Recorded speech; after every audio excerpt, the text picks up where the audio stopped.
Another thing I want to challenge us, and maybe this is a little bit offensive, but I think our self-sufficient mentality as the church needs to be changed. And it has been, and we need to keep this thing changed. And I don't believe, I mean, I hear a lot of people say, it's our self-indulgent culture that is hindering the life of the church. And I see there is self-indulgence, but I don't necessarily think that's our biggest challenge in the church. I think our biggest challenge is that the church has been very much focused on the mission of God globally. The majority of churches, I think, are serious about the mandate of heaven.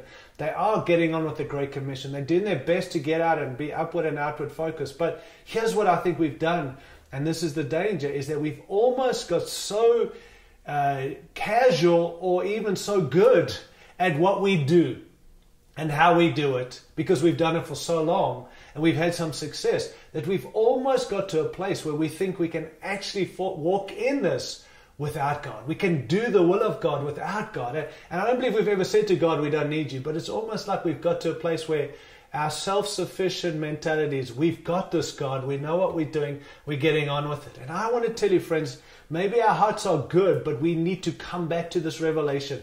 God will not allow us to do anything in His name for His glory and His kingdom without Him. Just read Scripture. And I believe what He's doing is He's brought us back to say, I'm not blessing your thing. You are part of my thing. And you need me. And Jesus made it clear, apart from me, John 15, apart from me, you can do nothing.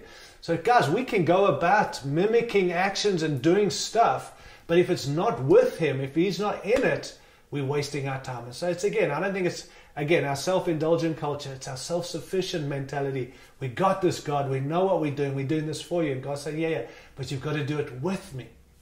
And people have asked me, even over the season, Tyrone, how have you handled kind of this whole thing and, of being able, because I've preached on how Paul had this heart to do things for God. What motivated Paul? He did it for God, why he's been called. But the mission, I guess the revelation for me is that we do it with God. That is the guaranteed success in all of this, is that we don't do it for Him, we do it with Him.